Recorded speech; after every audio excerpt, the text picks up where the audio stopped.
ഇതാ ഫ്രഷ് ആയിട്ടുള്ള കറിവേപ്പില.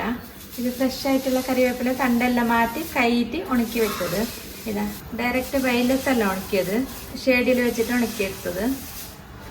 ഇതിൽ 2 തരം പൊടിയാക്കുന്നുണ്ട് ഇന്ന് ഞാൻ. ഒന്ന് ചട്നി പൊടി, പിന്നെ വെറുതെ പൊടിയാക്കിയിട്ട് വെക്കുന്നത്. എങ്ങനെ ആക്കുന്നത് നോക്കാം. ഇതിന്ന് 2 പിടി എടുത്തിട്ട് ഞാൻ മാറ്റി വെക്കുന്ന ചട്നി പൊടിയാക്കാൻ വേണ്ടിയിട്ട്. ഇതാ ഇതുപോലെ 2 പിടി മാറ്റി വെക്കാം. പിന്നെ ബാക്കിയുള്ളത് ഇപ്പൊ പൊടിയാക്കി എടുക്കാം. ഇത് ഉണക്കി തന്നെ വെച്ചത്, എന്നാലും ഒന്ന് കുറച്ച് വറുത്തെടുക്കാം. ഇത് കുറെ സമയം സൂക്ഷിക്കാനല്ലതല്ലേ. ഇത് ചീഞ്ചട്ടി വെച്ചിട്ടുണ്ട്, കുറച്ച് വറുത്തെടുക്കാം. ഇതിന് ഞാൻ 2 ദിവസം വെയിലത്തിട്ടിട്ട് ഉണക്കിന്, എന്നാലും കുറച്ച് വറുത്തെടുക്കണം, ഇല്ലെങ്കിൽ ചീത്തയായി പോവും. ഈ കത്തിച്ചിട്ടുണ്ട്. നമുക്കിനി ഇത് ലോ ഫ്ലെയിമിൽ വെച്ചിട്ട് ക്രിസ്പ് ആവുന്നത് വരെ വറുത്തെടുക്കാം. ഇത് നമ്മൾ ഇങ്ങനെ പൊടിച്ചു വെച്ചെങ്കിൽ ചട്നിക്കാണെങ്കിൽ, പിന്നെ നമ്മൾ എന്തെങ്കിലും വറവാക്കുമ്പോൾ, പിന്നെ സാമ്പാറിന് എല്ലാത്തിനും ഓരോരോ സ്പൂണ് ഇട്ട് കൊടുക്കാം, നല്ലത്. ഇപ്പം നമ്മൾ കറിവേപ്പില കറി കിട്ടെങ്കിൽ അതിനെ എടുത്ത് കളയുന്നല്ലേ. ഇതെന്ന് പറഞ്ഞെങ്കിൽ നമുക്ക് അന്നത്തേക്ക് പോകും, ഇതിൻ്റെതായിട്ടുള്ള ഗുണം കിട്ടും. ലോ ഫ്ലെയിമിലിട്ട് വറുത്താൽ മതി, കറഞ്ഞു പോകും. നല്ലോണം ക്രിസ്പ് ആവട്ടെ. നമ്മൾ ഇത് ഉണക്കിയത് കൊണ്ട് അധിക സമയം ഇങ്ങനെ വറുക്കേണ്ടി വരുന്നില്ല, വേഗം തന്നെ ക്രിസ്പായിട്ട് കിട്ടും. ഞാനിത് 2 ദിവസം ഉണക്കിയെടുത്തിന്. ഇതാ ഇതിപ്പോൾ ആയിട്ടുണ്ട്. ഇതാ ഇങ്ങനെ ആക്കുമ്പോൾ ഇങ്ങനെ പൊടിയാണ്. ഇതാ ഇങ്ങനെ ആയി കിട്ടിയാൽ മതി. ഫ്ലെയിം ഓഫ് ആക്കാം. പിന്നെ ഒരു മിക്സി ജാറിലേക്ക് ഇട്ടിട്ട് ഇത് പൊടിയാക്കി എടുക്കാം. കുറച്ച് തണിയിട്ട് പിന്നെ മിക്സി ജാറിലേക്ക് ഇട്ടിട്ട് പൊടിയാക്കാം. ഇതിപ്പോൾ തണിഞ്ഞിട്ടുണ്ട്, നമുക്കിത് പൊടിച്ചെടുക്കാം. മിക്സി ജാറിലേക്ക് ഇട്ട് കൊടുക്കാം.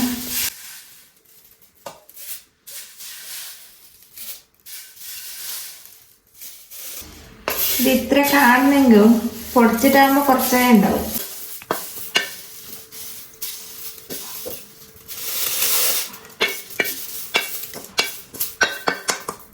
പൊടിച്ചെടുക്കാം.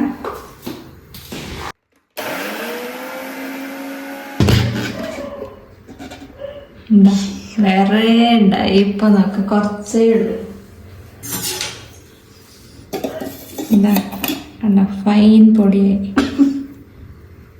നല്ല കറിവേപ്പില ഒരു മണം വരുന്നുണ്ട് ഇങ്ങനെ പൊടിച്ചെടുക്കുമ്പോൾ.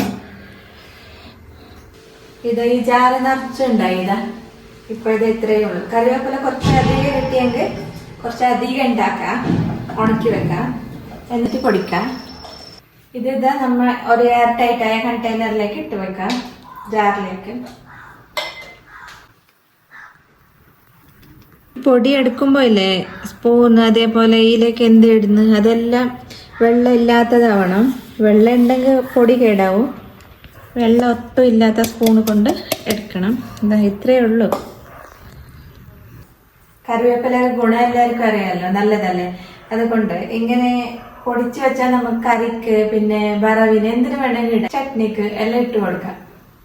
പിന്നെ നമ്മ ഇങ്ങനെ കറിക്ക് കറിവേപ്പില ഇട്ടെങ്കിൽ അതിന്റെ ഒരു ഗുണം കിട്ടാൻ പോകുന്നില്ല നമുക്ക്. എല്ലാം ഇങ്ങനെ ചാടുന്നല്ലേ, നമ്മള് കളയുന്നല്ലേ. അതുകൊണ്ട് ഇങ്ങനെ പൊടിച്ചു വെക്കാം. വറവ്, മസാലക്കറി എല്ലാറ്റിനും ഓരോരോ ടീസ്പൂൺ ഇട്ടാൽ മതി. ഇനി നമുക്ക് ചട്നി ഉണ്ടാക്കാം. ഇപ്പൊ ഉണ്ടാക്കുന്ന ചട്നി പൊടിയില്ലേ, ദോശ, ഇഡ്ഡലി, അതിനൊക്കെ കൂട്ടാൻ പറ്റും. അപ്പൊ എങ്ങനെ ഉണ്ടാക്കുന്നത് നോക്കാം. തീ കത്തിക്കാം. ഇരുമ്പിന്റെ ചട്ടി വെച്ചു. ഇതിലേക്കില്ലേ 1 ടീസ്പൂൺ എണ്ണ ഒഴിക്കുന്നുണ്ട്, വെളിച്ചെണ്ണ. കുറച്ച് എണ്ണ ഒഴിച്ചാൽ മതി. ഈ എണ്ണ ചൂടാകുമ്പോൾ ഇല്ലേ കടലപ്പരിപ്പ് ഇടാം. ഇത് 2 ടേബിൾ സ്പൂൺ കടലപ്പരിപ്പ് എടുത്തിന്, ഇതിട്ട് കൊടുക്കാം. പിന്നെ 2 ടേബിൾ സ്പൂൺ ഇത് ഉഴുന്ന് പരിപ്പ് എടുത്തിന്, ഇത് അതിൻ്റെ ഒക്കെ തന്നെ ഇടാം. മീഡിയം ഫ്ലെയിമിൽ വെച്ചിട്ട് വറുത്തെടുക്കാം.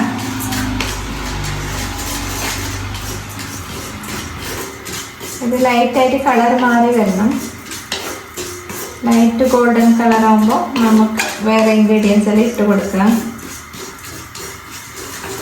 കടലപ്പരിപ്പെല്ലാം കുറച്ച് സമയം എടുക്കും ഇങ്ങനെ വറുത്തെടുക്കാൻ. ആയില്ല, കുറച്ചുകൂടി ആവാനുണ്ട്. ലൈറ്റായിട്ട് കളർ മാറി വരണം. ഇനി തേങ്ങ ഒന്നും ഇടുന്നില്ല, ഇങ്ങനെ കറിവേപ്പില ഇതെല്ലാം ചേർത്തിട്ട് അരക്കുന്നു. കറിവേപ്പില കിട്ടുമ്പോൾ കുറച്ച് അധികം എടുത്തിട്ട് ഉണക്കണം. കുറച്ചെല്ലാം ഉണക്കി കാണാനുണ്ടായില്ല, കുറച്ചേ ഉണ്ടാവും പൊടി. കളർ മാറി ഇതാ എങ്ങനെയായി. ഇനി നമുക്കില്ലേ മറ്റൻ മുളക് ഇട്ട് കൊടുക്കാം. 6 എണ്ണ ഇട്ട് കൊടുക്കുന്നുണ്ട്. ഇത് ചെറു തീര് വെച്ചിട്ട് പുറത്തെടുക്കാം. മുളകെല്ലാം നല്ലോണം ക്രിസ്പായി കിട്ടണം. ഇതിൻ്റെ ഒക്കെ തന്നെ ഇതാ കായ ഇടുന്നുണ്ട്. പൊടിയാണെങ്കിൽ അരക്കുമ്പോൾ ഇട്ടാൽ മതി, പൊടിയാക്കുമ്പോൾ. മുളക് കുറച്ച് വറുത്ത പിന്നെ ഇതാ 1 ടീസ്പൂൺ ജീരകം, ചെറിയ ജീരകം ഇടുന്നുണ്ട്. ഇത് കൂടി ഇട്ടിട്ട് വറുക്കാം. പിന്നെ ഇതാ ചെറിയ കഷ്ണം പുളി ഇടുന്നുണ്ട്. ചെറു തീരെ വെച്ചിട്ട് വറുത്താൽ മതി, ഇല്ലെങ്കിൽ കരഞ്ഞു പോവും. ജീരകെല്ലാം പൊട്ടി വരുന്നുണ്ട്. ഇത് പായിട്ടുണ്ട്. ഇനി ഇതിലേക്ക് ആവശ്യമുള്ള ഉപ്പിട്ട് കൊടുക്കാം. കുറച്ച് ഉപ്പിടുന്നുണ്ട്. പിന്നെ ഇതാ ഈ കറിവേപ്പില കൂടി ഇനി ഇട്ട് കൊടുക്കാം. ഇട്ടിട്ട് കുറച്ചൊന്ന് വറുത്താൽ മതി. ഇത് ഉണക്കിയതാണല്ലോ കറിവേപ്പില.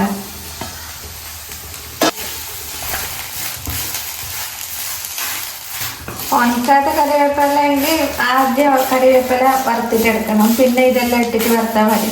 ഇതിപ്പോൾ ഉണക്കിയതായത് കൊണ്ട് ഞാൻ ലാസ്റ്റ് ഇട്ടത്. ലോ ഫ്ലെയിമിൽ വെച്ചിട്ട് വറുക്കണം.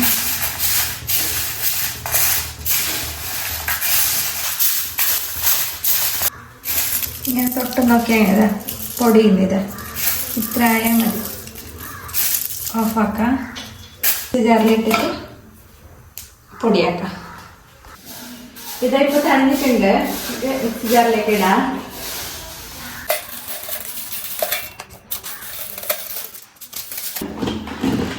ഇത് നൈസായിട്ട് പൊടിച്ചെടുക്കണ്ട, കുറച്ച് തരിയോടെ പൊടിച്ചെടുക്കാം.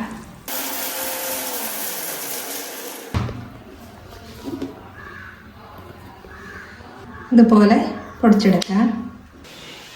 ഇതാ പൊടിച്ചെടുത്തിട്ടുണ്ട്. ഇത് അങ്ങനെ ടൈറ്റായിട്ടുള്ള കണ്ടെയ്നറിൽ ഇതുപോലെ ജാറിൽ ഇട്ട് വെക്കാം.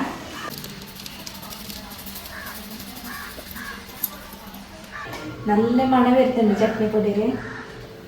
നമുക്ക് ദോശക്ക്, ഇഡലിക്ക് എല്ലാം, ചോറിനെല്ലാം കുറച്ച് വെളിച്ചെണ്ണ ഒഴിച്ചിട്ട് കഴിക്കാം. നല്ല ടേസ്റ്റ് ഉണ്ടാവും. കണ്ടോ, കുറച്ച് ഇത്ര എടുത്തിട്ട് വെളിച്ചെണ്ണ ഒഴിച്ചിട്ട്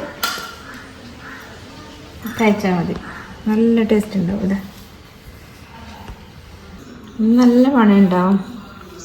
നല്ല മണവും ടേസ്റ്റും എല്ലാം ഉണ്ട്. അപ്പോൾ എല്ലാവരും ഉറപ്പായിട്ട് തയ്യാറാക്കി നോക്കണം. കറിവേപ്പില എല്ലാം ഉണ്ടെങ്കിൽ വീട്ടിൽ വെറുതെ കളയണ്ട, ഇതുപോലെ ആക്കി വെച്ചാൽ മതി. കുട്ടികൾക്കും കറിയൊക്കെ എല്ലാ സമയത്ത് നമുക്കിങ്ങനെ ചട്നിയൊക്കെ എല്ലാ സമയത്ത് ഇങ്ങനെ വെളിച്ചെണ്ണ വെച്ചിട്ട് കഴിക്കാം. ദോശ, ഇഡലിയൊക്കെ.